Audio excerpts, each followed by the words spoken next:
Hello મિત્રો, તો સ્વાગત છે અમારી ચેનલ ફ્લેવર્સ બાય સોનલ. અને અત્યારે ચાલે છે ચોમાસાની ઋતુ. તો ચોમાસાની ઋતુમાં આપણે કારેલા, પરવળ, કંકોડા આ બધા એટલા બધા ગુણકારી છે કે અત્યારની જનરેશનને ખબર જ નથી. તો મિત્રો આજે બનાવશું આપણે પરવળનું શાક એકદમ નવી અને યુનિક રીતે. ઘણા લોકો પરવળનું શાક બનાવે છે પણ મોરું બને છે, પણ અમે લોકો આજે તેને સરસ મજાનું તેલમાં બનાવી અને બટેકાને તેલમાં તળીને એકદમ ક્રિસ્પી અને લસણ નાખીને એટલું સરસ મજાનું સ્પાઇસી બનાવશું કે અત્યારની જનરેશનને બધાને ભાવે એ રીતે. અને કોઈ પણ ટિફિનમાં આવી રીતે ચોમાસાની ઋતુમાં પરવળ કે કારેલાનું શાક નથી આપતા, પણ સિવમ ટિફિન સર્વિસમાં આ બધું અવેલેબલ છે. તો મિત્રો પ્લીઝ અમારો વિડીયો એન્ડ સુધી જોજો અને કઈ રીતે હું પરવળ બનાવું છું. રોહિણી બેન, શું કરો છો હવે? આ પરવળ ધોઈને સરસ ચોખા કરીને આપણે શાક માટે તૈયાર કરીએ છીએ. સારું, પરવળ તો સરસ મજાના ધોવાય છે એવું ને? અમે તો ધોઈ દીધા, 2 હાથથી ધોઈને મચેડીને સરસ. પછી એને તો તમે જોઈ શકો છો પરવળને કેટલા સરસ રીતે ધોવાય છે અને કઈ રીતે વઘારવાના છે. તો જોઈ લો, આ રીતે સરસ મજાના ધોવાઈ રહ્યા છે. તો પરવળ તો ધોવાઈ ગયા છે અને બીજું શાક દૂધી ચણાની દાળનું છે. તો આ બાજુ દૂધી સરસ મજાની કટિંગ થાય છે, એ તમે જોઈ શકો છો. આ રીતે કટિંગ થાય છે. તો મિત્રો પરવળ પણ ધોવાઈને રેડી થઈ ગયા છે. હવે આપણે તેને વઘારવાના છીએ. તો ચલો મિત્ર, વિડીયોમાં જોડાઈ રહેજો અને આપણે હવે તેને વઘારશું.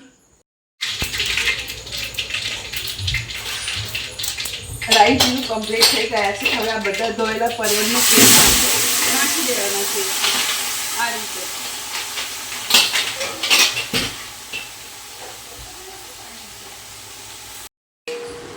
તો થોડીક વાર તેને આપણે તેલમાં ચડવા દેવાનું છે. થોડું ઘણું તે ચડી ગયું છે. હવે આપણે અંદર એડ કરશું મસાલા. તો મસાલામાં તો બીજું કંઈ હોતું જ નથી, તમને ખબર જ છે. આપણા સિમ્પલ ઘરના જ મસાલા છે. તેમાં નાખ 2 ચમચી હળદર, 2 ચમચી મરચું અને 2 ચમચી મીઠું. 2 ચમચી મીઠું નાખીને હવે તેને સરસ રીતે હલાવી લેવાનું છે. તેને હલાવી અને આ રીતે મિક્સ કરી લેવાનું છે અને ધીમા તાપે તેને ચડવા દેવાનું છે. તમે જોઈ શકો છો કેવું લાગે છે. સરસ રીતે લાગે છે અને તેની સુગંધ પણ સરસ આવે છે. અત્યારના આજે ચોમાસાના શાકભાજીઓ બધા હોય છે, તે ખાવામાં પણ સરસ લાગે છે, ટેસ્ટી પણ હોય છે અને હેલ્ધી પણ હોય છે. તો મિત્રો, આવી રેસીપી બનાવીને અત્યારની જનરેશનને ખાસ કરીને ખવડાવજો, તો અત્યારની જનરેશનને પણ ભાવે. બીજી બાજુ તેલ ગરમ થઈ ગયું છે. વઘારેલા પરવળના બટેકા આપણે તેલમાં તરવાના છે. એટલે તેલમાં પહેલાં મેં અંદર હળદર એડ કરી દીધી અને થોડું મીઠું પણ એડ કરી દીધું. અને હવે આપણે એડ કરશું લાંબા કાપેલા પરવળ જેવા બટાકા. તો બટેકાને તરવાના છે અને પરવળને ઓલી બાજુ ચડાવવાના છે. એ જ રીતે હવે આપણે તેને સરસ રીતે તળી લઈશું. હળદર મીઠું નાખવાનું કારણ એ જ છે કે હળદર નાખવાથી કલર બટેકાનો આવી જાય અને વ્હાઈટ ના લાગે. સરસ રીતે તેલમાં અને થોડીક જ આમાં તળાઈ જશે અને પોચા થઈ જશે પછી આપણે પરવળમાં એડ કરવાના છે.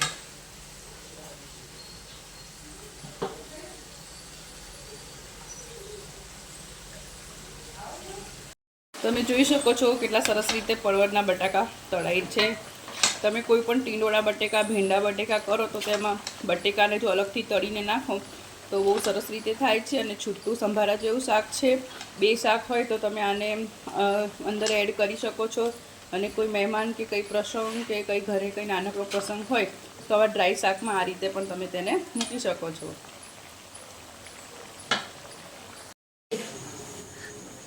તમારા મોઢે બહુ પસીનો આવી ગયો છે ભાભી. તો પછી આ બધું કામ કરવું કંઈ સહેલું છે? ગરમી તો થાય જ ને.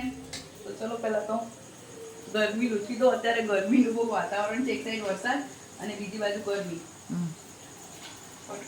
થઈ ગયા તમારા બટેકા? તમે જોઈ શકો છો બટેકા સરસ રીતે તળાય છે અને આ બટેકા તે તળાઈ ગયા છે. આ રીતે જો મસ્ત પોચા થઈ ગયા છે, ફ્રેન્ચ ફ્રાઈસ જેવા. આપણે તેને ખાઈ પણ શકીએ છીએ. એટલે સરસ મજાના તળી ગયા છે. આ રીતે તેને 1 બાય 1 આપણે બધા તળવાના છે.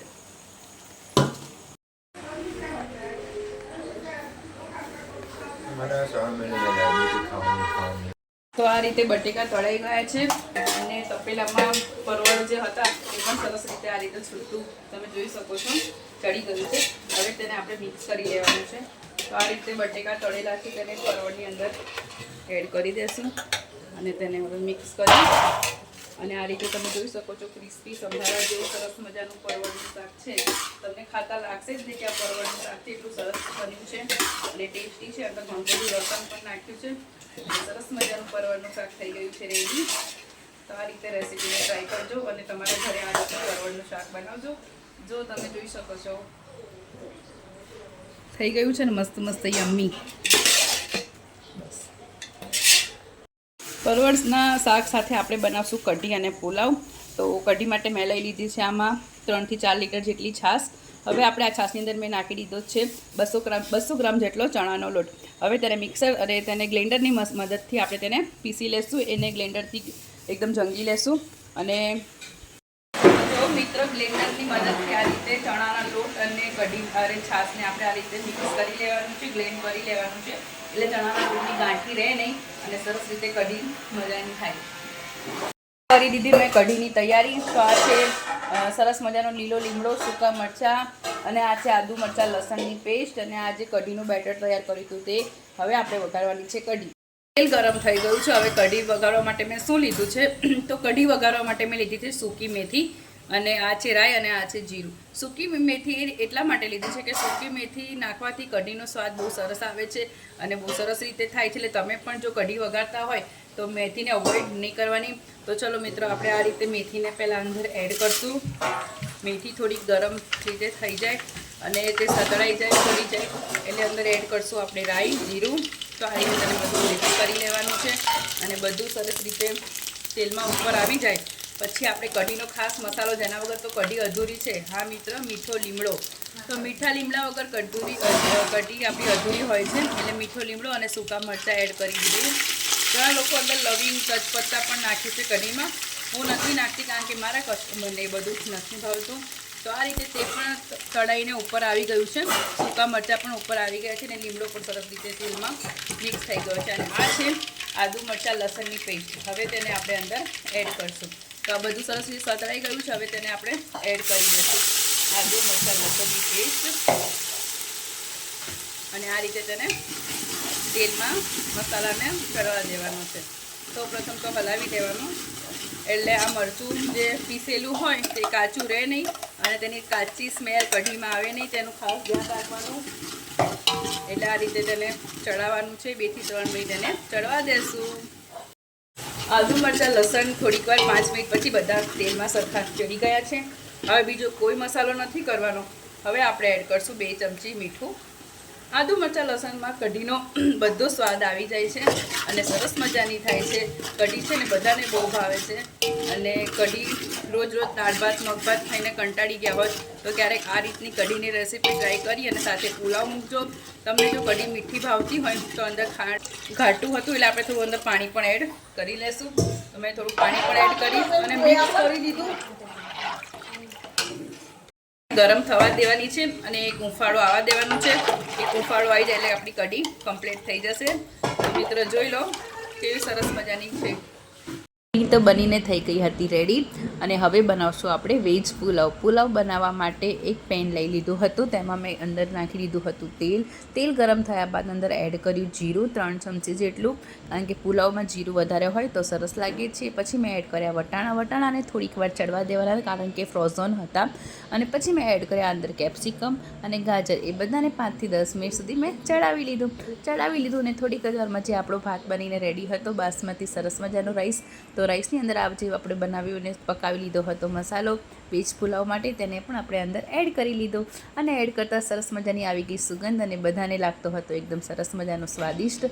તો એ બધું બનીને રેડી થઈ ગયો હતો અને આજની શિવમ ટિફિન સર્વિસની સરસ મજાની થાળી પણ તૈયાર થઈ ગઈ છે.